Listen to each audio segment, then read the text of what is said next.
Okay, welcome everyone. We are bringing the Social Impact Toolkit to interdisciplinary courses.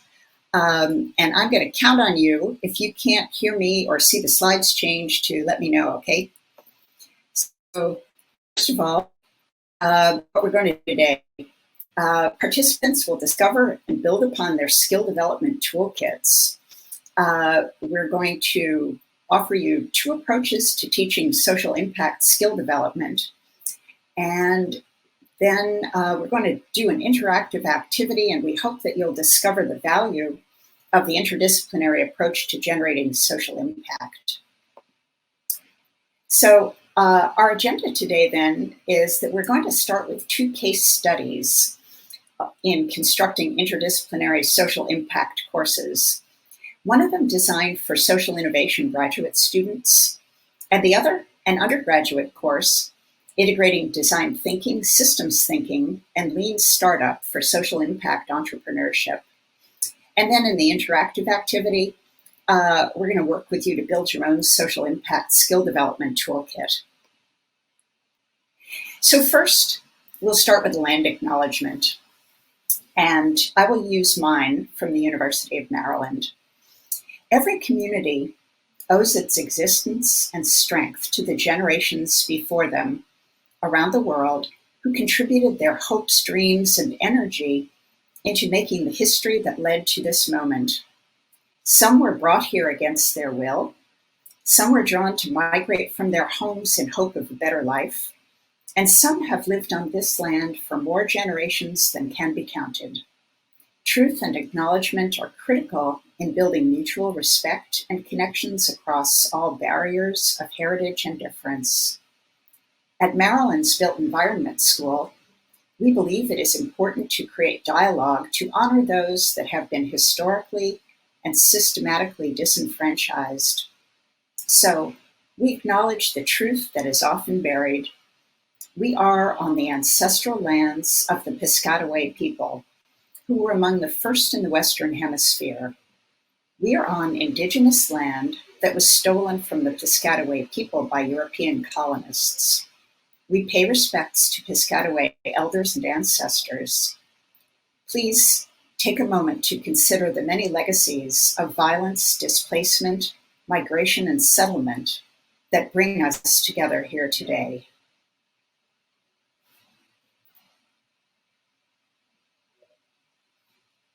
And now let's have the introductions. First, I'm Madeline Simon, Professor and Associate Dean at the School of Architecture, Planning and Preservation at the University of Maryland.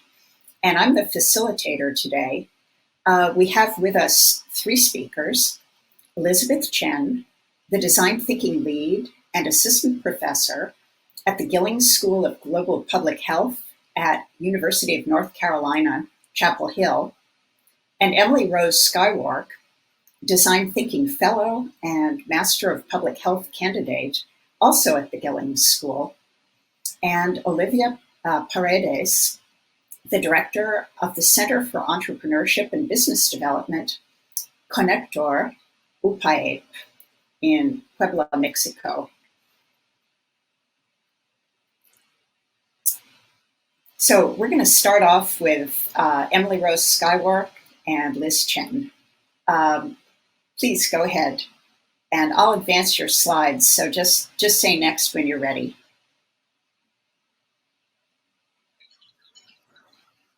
Thank you, Madeline.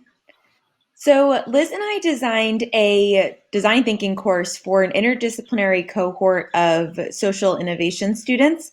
And we use the design thinking process to do this. So we will share our process with you today, as well as some of our lessons learned.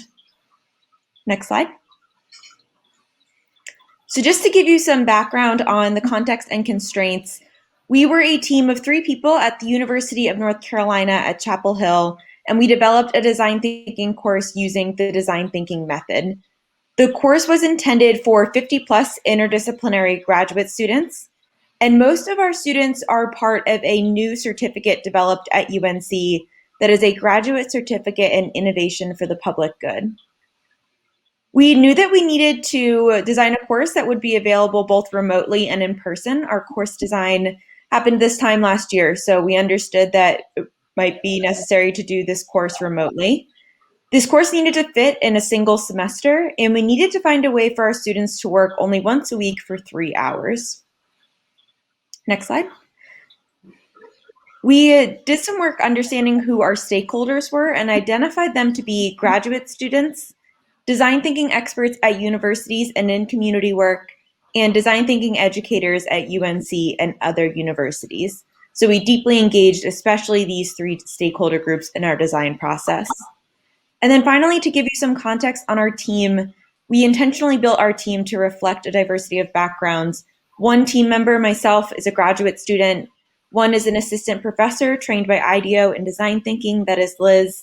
And our third collaborator is a nonprofit founder who is now an adjunct professor teaching with us, who was also trained by IDEO in design thinking.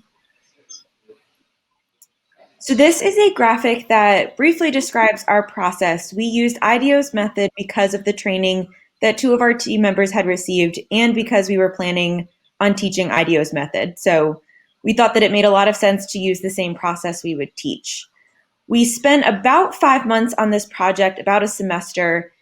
Listed here are the methods from IDEO.org that we used in the inspiration phase. This phase took us about 2 months. And then we had some overlapping work, downloading learnings and finding themes that happened for about a month as we transitioned from inspiration to ideation. And listed here are also our ideation methods. And we are currently doing implementation with a spring 2021 pilot. So we are teaching this course for the first time now and systematically gathering feedback.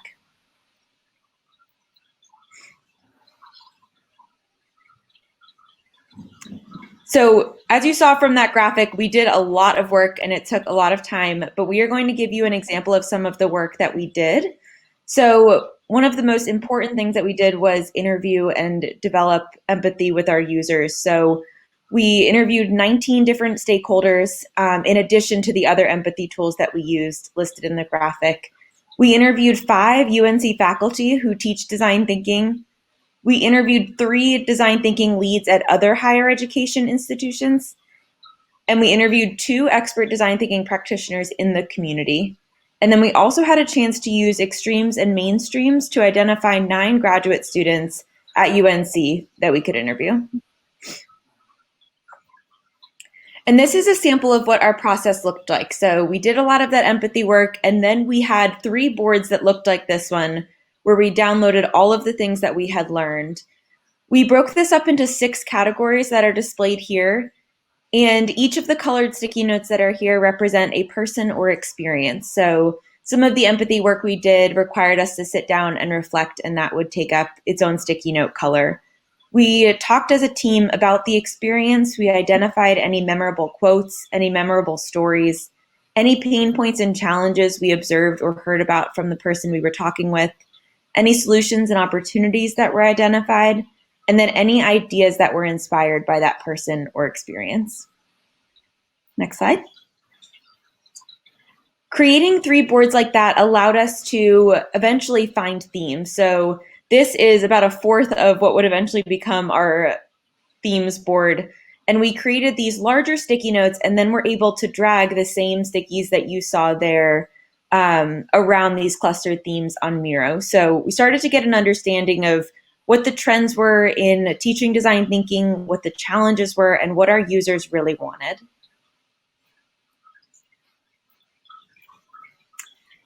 Finding those themes allowed us to create a concept. So in talking to different design thinking practitioners and in doing this empathy work, there were some themes that were so salient that we knew they had to be true. So we identified those in white. We knew they had to be true for our course. So for example, we knew that we had to respect community partners' time. We knew that reflection was an essential part of mindset development. But there were also some points where we knew we had some decisions to make. So we identified 8 decision points that were mostly execution related. So for example, we knew that reflection had to be part of our course, but we didn't know what that would look like, what form that would take, what the timing would be like. So we identified those decision points and laid out all of the options we could think of.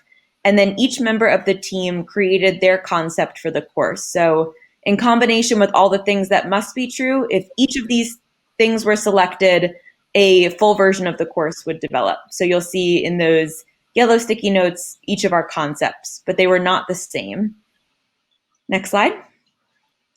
So we found that the only way to continue to move forward, especially because we couldn't agree as a team, was to go back to our students and ask what they wanted. So we conducted a co-creation session and brought in 3 students who created their own concepts for the course. So we had their boards similar to ours as data sources, but even more important was the conversation we were able to have with these students. They were able to tell us what motivated them, what options we hadn't thought of, and the insights they gave us directly became a part of the course that we designed. Next slide. So that was a very quick overview to our process. Again, it took us about 5 months, and we used a number of methods from IDEO.org's Toolkit. These are quickly some of the lessons that we learned. We learned that design thinking pedagogy should be interdisciplinary when possible. Students who are learning and applying complicated methods like design thinking for the first time are not best positioned to serve as consultants for community partners. Mindsets are just as important, if not more important, than methods when teaching design thinking, so you have to build in time for reflection. Skill building should be explicit, clearly structured, and taught in a scaffolded way. Design thinking should be situated among other problem-solving models and methods so that students can connect design thinking to what they already know. Again, these students should be interdisciplinary, so they're coming from different backgrounds. You should complete this process with a strategically designed team that meets regularly. If we hadn't had the diverse background we did and the regular meetings, we probably wouldn't have unlocked the insights that we did. And individual activities do not have to take a long time to complete. While this process took us 5 months, you could just pick one of the methods that we use and incorporate it into course design. And finally, we recommend that anyone doing this process follow a structured, replicable process for regular inclusion of stakeholders and for holding yourself accountable to the insights of these stakeholders. It's important that you make room for additional stakeholder groups as they present themselves. Oh, great. Thank you, Emily. We've decided that instead of taking questions and comments after each presentation, we're going to let both teams present. Then we're going to ask you to engage with us in an interactive activity. And then finally, at the end, we're going to have a debrief session where all those questions and comments and insights can come out. So at this point, I'd like to ask Olivia to present to us. Thank you, Maddie. Hi, everyone. Good afternoon. I would like to share how we change our entrepreneurship course to empower change makers to be problem solvers and identify entrepreneurship opportunities with a lean philosophy. We incorporate system thinking tools into the design thinking method, the one that you have already seen, and it was in the same course that we were using for our undergraduate programs. Next slide, please, Maddie. Thank you. Okay, I want to give you some context. UPAEP is a Mexican private Catholic university that has 43 undergraduate programs in addition to some other postgraduate programs. Its mission is to create currents of thoughts and educate leaders who transform society, to search for truth, integrating faith, science, and life. In this context, for UPAEP, it is imperative that our students' profile upon graduation perfectly fits with changemakers' profile. That's what we call a transforming leader. We achieve this through our educational model. You can see it in the right side of our slide. In its context, the academic systems for social relevance, the other figure, that we call them SAPs in Spanish. These are the concrete way to land the educational proposal of UPAEP. Through their use, we seek to respond the how to develop our students' comprehensive formation. The SAPs establish the frames of reference for the university action on the road to social innovation. They favor the management of knowledge, shaping the institutional development plan, while offering a sense of orientation towards academic quality, entrepreneurship, international mobility, and integral formative strategies. Next slide, please. Thank you. The first step to solve problems is to understand them in depth, identify their causes. Some methods to deepen the understanding of the problem requires an analysis from systems thinking lenses. Every student should develop an awareness of the complexity of problems and study them holistically, hence requiring the clarity of the systems concept as a group of elements that are interrelated to achieve a common goal. A system thinker will be able to identify the elements of the systems and their relations. The systems elements may include people, relationships, expectations, attitudes, motivations, or things, policies, programs, budgets, etc. Okay. From observing the visible events, this is the highest part of our pyramid, the facts. In the dynamics of the system, they will identify its actors' behaviors patterns, the second level of the pyramid. From behavior patterns, they will define the system structure, which causes the actor's behavior. It can be tangible or intangible. This includes resources, spaces, process, and so on, even some infrastructures. At a deeper level, they will identify the mental models that generate structures that leverage problems. They will achieve an integrated global vision seeking to adjust more reality and allowing them to propose better solutions to problems. If they go deeper, they can find out a way to leverage change in a deeper way. Next one, please. We have a course that is embedded in the curricular map of all undergraduate programs. For every design thinking stage or phase, we are still offering our students the IDEO design thinking method tools, those that Emily showed you, as you can see in the first row. So for every stage, you can see here we have the different, I can see them because it is really small, but you have them in the presentation. So you can see these are the tools that we use for design thinking. And we decided to go beyond design thinking to ensure problem-solving skills with innovative proposals and social impact. So we are introducing complexity and working with system thinking tools at the same time. Thus, we have identified that those who fit better, and you can see them in our empathy stage. You can see zoom in, zoom out. In the defining the iceberg, it can be a tool that you can use. For ideation, we are also using the iceberg, so you can find out where to lever the change. No, yes, it's okay. So, okay, you have them here. And to ensure we empower them to act, we use the strategizers tools and a lean vision. So you can see here that we work with them to design a business model canvas or the tools we need. So we are using the three kind of tools in the same course. Okay, for UPAEP, action is the way to concrete their transforming leadership. So entrepreneurship mindset is really important for our profile. Next one, please.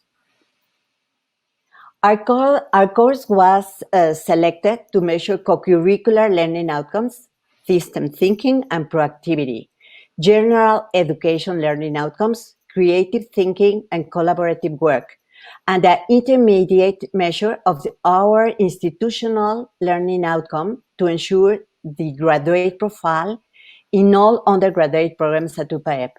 This is the highest level learning outcomes used to determine the fulfillment of our mission statement. To evaluate impact, we have the measurement of learning outcomes and a pre-post test for all students to evaluate their entrepreneurial mindset changes, in which we are measuring the level of empowerment they present to achieve the entrepreneurial action, resulting from 78% of our students above the standards in the first time that we embedded the system thinking process with this design thinking. So we consider this way to teach design thinking is really an achievement, because proposals are getting better and students are getting a real mindset of entrepreneurship. That's all. Thank you. Oh, thank you so much, Olivia and Emily and Liz, for these wonderful presentations. I have to say that I have been teaching design thinking myself for, probably about a dozen years now. And I've learned an awful lot from working with the three of you in creating this session. Now we have an interactive activity which is going to explore and make personal to each one of you the material that Emily and Liz and Olivia created for us today. So I am going to ask yes. It doesn't let me to post the link. Emily, can you try it, please, for the Jamboard? Mm-hmm. Right. So we've set this activity up on a Google Jamboard, and if we can manage to get you the link, you'll all be able to work on Jamboard at the same time. I hope so. I see quite a few anonymous animals joining us, so it looks like folks are logging in. Okay, perfect. Oh, hooray! Perfect. So you can go ahead, Maddie. Oh, okay. So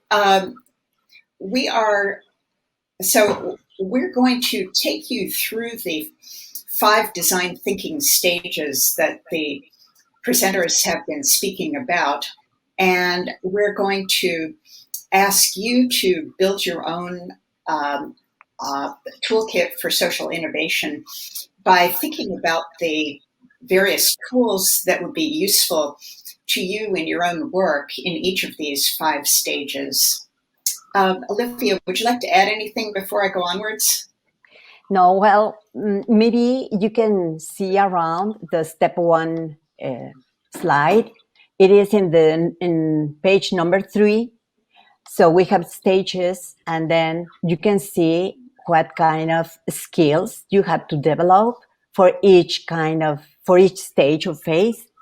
So then you can bring writing for just to in a personal way. So you can identify these skills you have to develop in your students. So I'm going to go ahead and be the timekeeper then. Yeah. Perfect. So audience, if you have any questions, go ahead and put chat.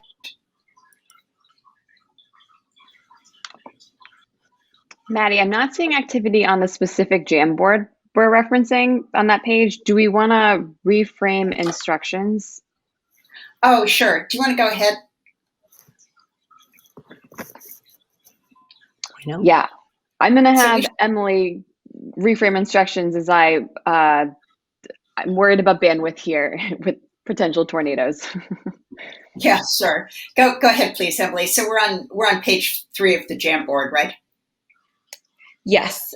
So we will have you all take a look at what's here and do some brainstorming either on the Jamboard or on your own on a sheet of paper, looking at some of the things that we've presented to you all as methods for both designing courses and for teaching design thinking. So identify some of the skills that you want your students to develop in each of the stages. So if you look at the design thinking stages that are here, The D-School model is here, and so is the IDEO model, and they're pretty similar. They overlap. So looking at these two, what are skills that you want your students or your participants, if you're somebody who doesn't teach, to develop? And there's no wrong answers to this. So just spend a few minutes jotting down what some of your goals are in each of these stages. Yep, and then Joanne is asking for a demonstration of using the Jamboard. And so I am not currently able to share my screen. However, for those of you who have not yet used the free resource, it is similar to Miro and Mural, but free. And on the left hand, I wonder if I can share my screen. Oh, I'm sharing Jamboard. Do you all see it right now? We do now, yes. Oh, yes, now. All right, and Yeah. so Maddie, if you could just go through and walk participants through, yep, on the left, if you click on the sticky note button, and then it'll pull up a blank sticky note, and then model just typing something in it. And the current pain point with this technology is that it will always put your typed sticky note overlapping in the top left corner. So you will have to click and drag your sticky note to prevent it from overlapping on somebody else's.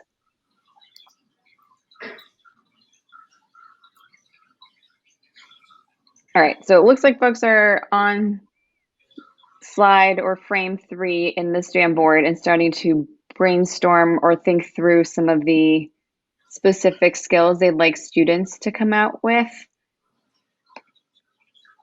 and using either the IDEO and or the Stanford D-School framework of design thinking.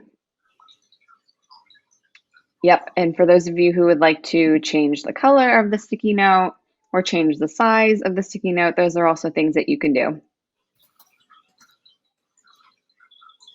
And so we will give folks an additional 3 minutes to do this either in the Jamboard or individually before moving on.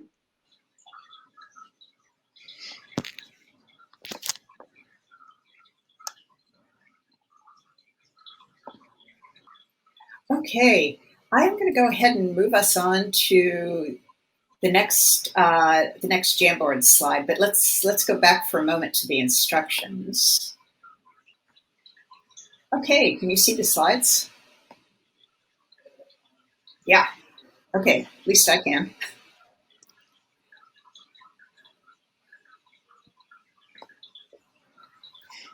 Okay, step 2. Now we're going to go on to the second Jamboard, and I think that I should show you what it looks like. But basically, before we go there, we're going to do the same sort of thing. Pick a sticky note and write your insights down, one idea per note. Settle them in the right one of the 5 stages of the design thinking process, and go ahead and repeat the same task for every design thinking step. And if you find out that someone else is repeating your idea, just go ahead and put your sticky note on top of theirs, and we'll see how many pile up. So here, you're going to be looking at tools for collective intelligence and co-creation. So let me take you back to the Jamboard, and I will advance us to the next step. Okay. So just to repeat instructions, essentially what we're having y'all do as part of this activity is work through a process similar to ours to just get started thinking about how you might be able to use these tools in this process in creating new curriculum or a new lesson, or so anything at scale, either an entire course or just an activity. So using the skills that you've just talked about wanting to develop on the last slide, what tools might you use that are listed in Olivia's list here and Liz and I's list to develop those skills? So for example, if the skill that I want students to develop is, I saw on the last slide, developing real problem solving skills, I might use How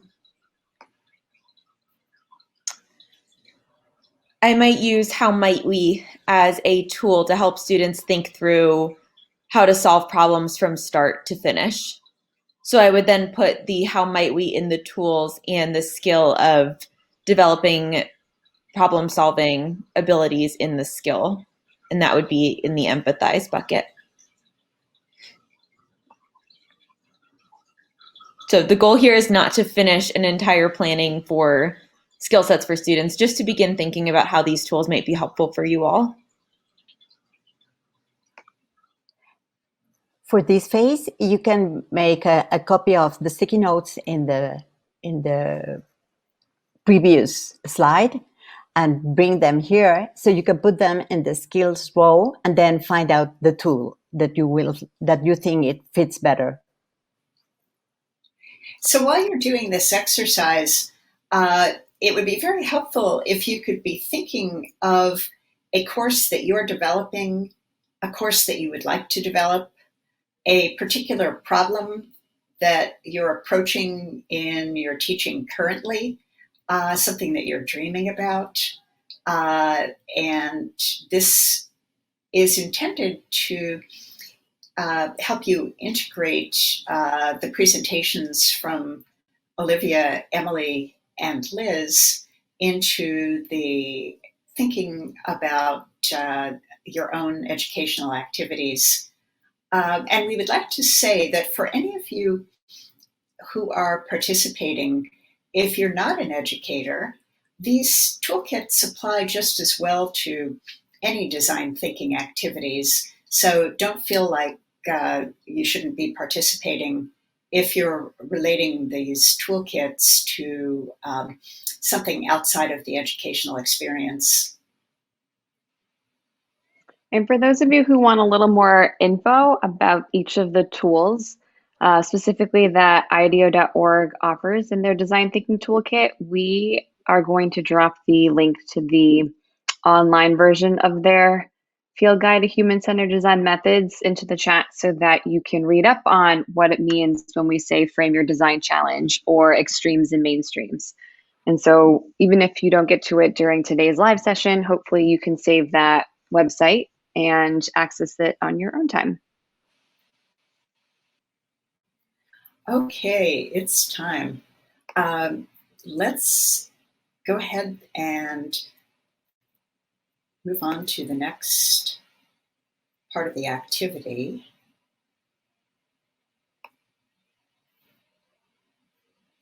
I'm just going to take us back to the slides for a moment. Okay, step 3. So now we're going to find out which tools that you've learned about today might be helpful to students at each stage of the process. I'm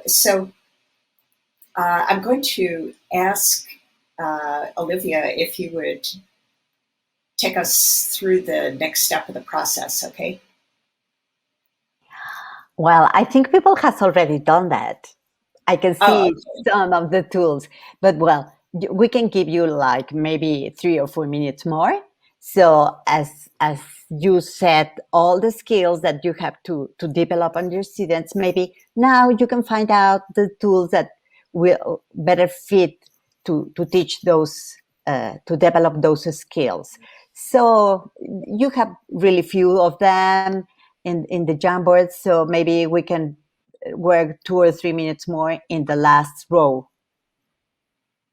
Yeah, let's do that. And at the same time, if you feel like you've run out of stickies, go ahead and read the Jamboard. I hope that it's hope that it's large enough for you to read the other stickies, because we're just about to move into the debrief session, and that's going to be an opportunity to talk about what you discovered as you created your own notes, but also what you learned from the other participants in this interactive activity, and then to wrap it all together with the presentations that we've had today. So let me go ahead and take us back to the Jamboard, and I'm going to give you 3 more minutes to add your final notes and to absorb all of the notes on the board. Okay, we're at time. Let's go ahead then and move into the debrief session. Let me see. how do we do this? I think that participants should probably go ahead and type in the chat because there's no way for us to hear you live, is there? Okay, I'm just taking a look at the chat.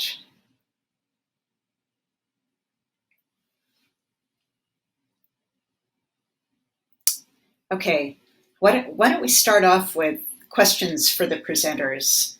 So how about some questions for Olivia, Emily, and Liz? Well, I see that you're still working on the Jamboard. Yeah. I took a screenshot and I'm trying to figure out how I can share that. But actually, you all have the Jamboard, so I think that you can all go ahead and keep your own files of the Jamboard if you would like to make reference to them. Well, presenters, do you have any questions for each other? Well, I was going to ask Emily and Liz if they can make a PDF file from the Jamboard so we can share it with the audience, because I know the one who made the Jamboard has maybe the authority to download it like a PDF. Well, I hope. I can do that right now for everyone. Oh, thank you, Emily. I also see a question from Laura. Hi, Laura. For Emily and Liz, what's happening in your course now? And how is the online/remote environment going? We are halfway through the course and have sent out our mid-course evaluation survey for feedback. So we will have more information to share forthcoming. I think that this year it was particularly challenging to recruit and engage community partners in some of the design sprint activities that we have. So we have different ways community partners can engage with our students in our course. The two big ones are as community partners in short one-time design sprints. And then also we have two community partners who are working with us for a semester-long group project. And so I think that the challenges have been how to, from our community partner side, recruit end users to engage with our students during our course time, which is from 5:30 to 8:30 p.m. on Tuesdays. And it's a tough slot because many folks are going home and that is not their time to work. However, one of the challenges with scheduling a course that covered so many different disciplines at UNC was that some of our schools have required courses like the School of Dentistry, the School of Medicine, 8 a.m. until 4:30 p.m. So in order to create space for our students in those programs to participate, we had to do an evening slot. So overall, we think it's going well. Emily's done an excellent job providing structure and naming expectations for our community partners thus far. And so we think the remote generally is going well, and our students are appreciating the opportunity to engage with some of the technology tools like Jamboard and Miro to practice it themselves before doing it in the field. And I think are embracing the opportunity to envision and practice what these methods look like in a virtual space, in addition to what it would look like when we're ready to go back to in-person. And so Emily, I don't know if you have anything to add, but those are my current comments in response to Laura's question. Thank you. Yeah, the only thing I'll add is that some of the preliminary feedback we've gotten is that students are really enjoying learning from an interdisciplinary cohort. So they're put in groups really intentionally, both with community partners and just with in-class activities to learn from each other. So one of the opportunities we've had in a virtual environment is that students don't want to sit and listen to a lecture more so than ever. And especially in a design thinking class, they want to be able to interact with each other. So especially to combat Zoom fatigue in the evening, we've been doing a lot of group activity and have heard some feedback that students are really enjoying doing that and doing it with an interdisciplinary cohort. We've got a question in the chat for Olivia. what activities or tools did you use for systems thinking practice in your work? Well, perfect. We use in the first stages the zoom in, zoom out, so our students can see different perspectives of the problem. And then we set some boundaries, so we are going to be more concrete in the problem, and you will be able to bring out a theme, a general theme to a several or a series of problems. And then after that, you go through the design thinking research, desk research. So you made an immersion. So you have now the context. And then you go through the empathy stage. And then in that one, we are using the empathy. We are using the iceberg. So every insight that they get from the interviews or the empathy map or shadowing, they try to put them in the iceberg. So they are going to find out which are facts or events, and then we go through the causal loops. So they began identifying causes. And we use also some archetypes and stock flows, visual loops in the defining stage. That's what I think the most tools fit to the empathy and defined stages. Did I answer? You know what you did for me, Olivia? Mapping design thinking, systems thinking, and lean startup into those 5 steps. That for me is a really important part of your model, because for me, I had always thought about those 3 I'll have to call them systems of thought. I'd always thought about them separately. And so the way you've integrated them, I think, is for me, one of the biggest takeaways. And that pyramid is terribly useful also. I can just imagine that as a student in your class, that, I would have a very orderly mind, because you've created not boxes exactly, but you've created steps on the pyramid that help students make sense of what they're learning. Yeah. And Emily and Liz, I think that my big takeaway from your presentation is that you dug much deeper into the 5 design thinking steps in terms of creating process for the students and really helping them to map alternative futures and alternative design solutions as they're going through the process. So this has been a pretty great learning experience for me. I've enjoyed the opportunity to get inside your heads a little bit in this process. We have got 12 more minutes, and I'm hoping that some more questions will pop up in the chat, because we've got a great opportunity here to learn a little bit more from Liz and Emily and Olivia. Any more questions, anybody, or comments? I think we have a comment from Laura Murphy. She is sharing with us a platform that is free for educators, Mural. Thank you, Laura. Oh, yeah. I've been using Mural in my design thinking course and in my architecture courses.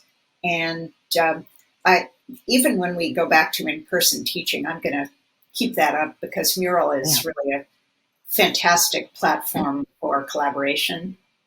Yeah. I'm sure that education is going to change completely after pandemic time. So these tools for collaboration are going to be really valuable.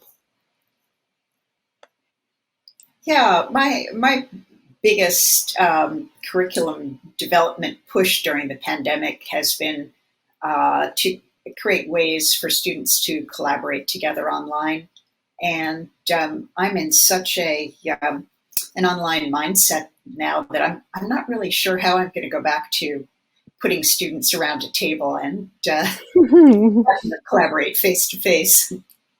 Although I have to say that, well, for me, particularly in the prototyping and testing or validation phases, that being in person and hands on is going to be a real, what should I say? I'll be glad to get back to being able to making things in the prototyping phase, and it's definitely easier to act out your design ideas when you can actually get together in person than when you appear in little squares on the computer screen. Laura's got another comment in the chat for both teams. The model of EDI-PT at Stanford has been updated with attitudes. Any thoughts on that? Okay, I'm going to need a translation of EDI-PT and attitudes. So presenters, can you take that, or do we need to ask Laura to translate? Yeah, I think we need Laura to translate. Laura is an expert in design thinking. I know her, and I think she's the one of the first teachers of design thinking, and she has made research and she knows a lot. So please, Laura, tell us what can Or you tell Linga. us something?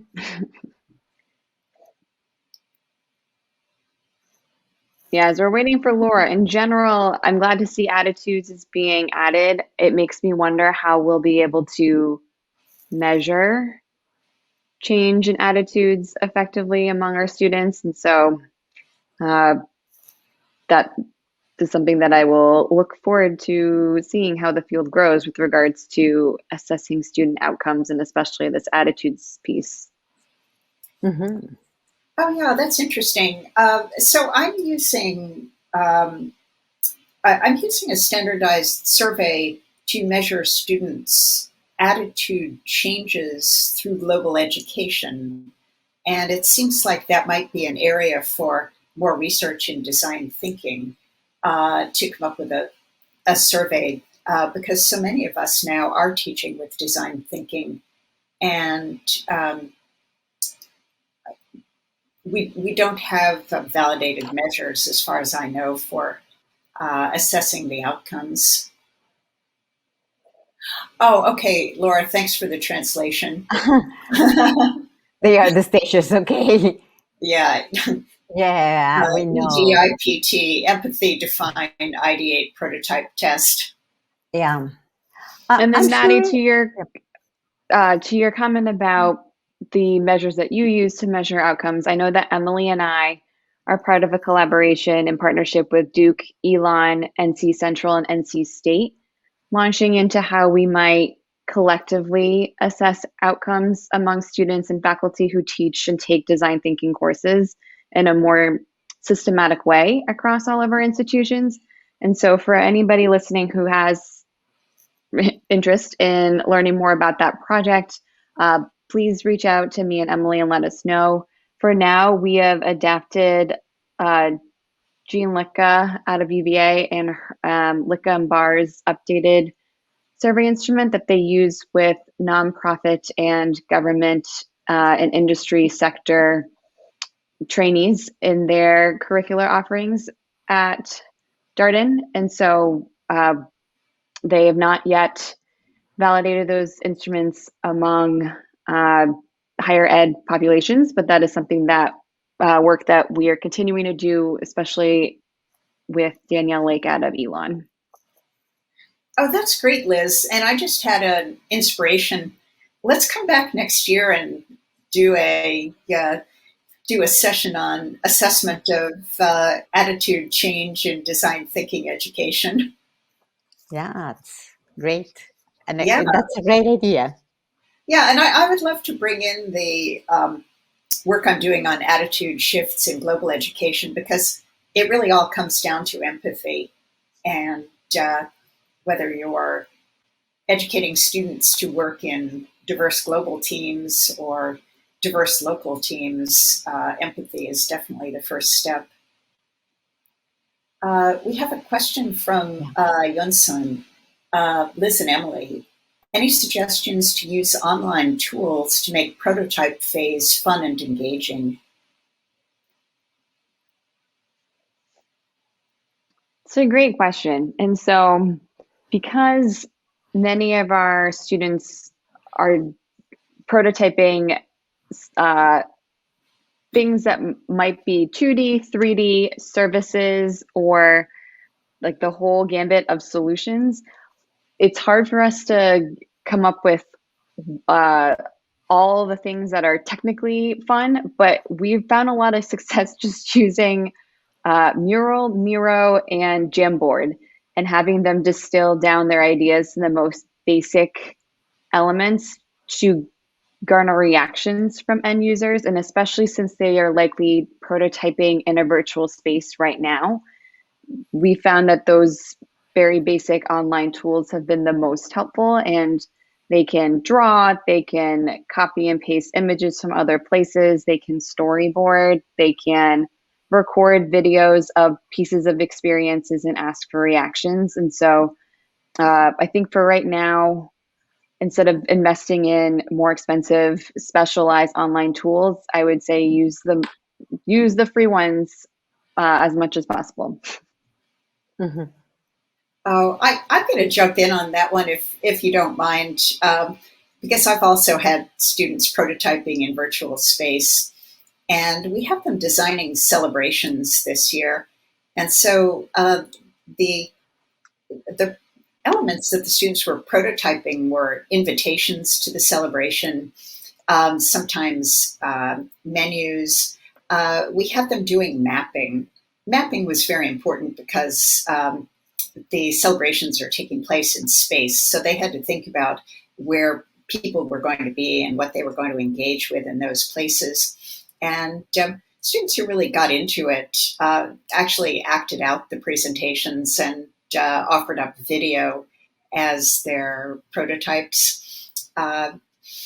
So I guess that for me, in architecture, students are always thinking about space, so space and time. So tools that help them to get out those ideas about where it's going to happen and when it's going to happen. That's the map and the invitation were particularly important. But then students also thought about other artifacts that would be connected with celebrations, and the kind of global cultural research was very important here when they had to discover what artifacts might be implicated in the various unfamiliar events that they were celebrating. Let's see, we've got one more comment from Laura, suggestions for the audience. FDHE Design Forge event. Okay, translation. Who's familiar with FDHE? Yeah, I got it and responded to I'm in the process of responding to the comment. So I think Laura's the two separate things. FDHE, Future of Design in Higher Education, is a Google group for which I think Laura and I are both a part of. And there are weekly meetups on Friday afternoons to discuss whatever it is that folks want to discuss with faculty who teach design across the country. And so that is fun. If you would like to be added, I do not have the privilege, but I can forward it to the person who has administrative rights for that group. And then the second item was the Design Forge. And so Elon is hosting their annual Design Forge in a few weeks, and they are, I believe, still sourcing facilitators and workshop ideas, and it's a very hands-on design opportunity. And so for either you or colleagues or students, we think it's a great opportunity. So I've linked that also in the chat. Perfect. Thank you. Well, we have one more minute, and so I think that it's time to thank you all so much for being with us today and engaging with us in this interactive activity.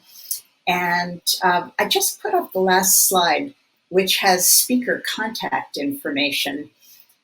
So we would all be most delighted if you'd like to get in touch with any of us, if you want to keep the conversation going forward.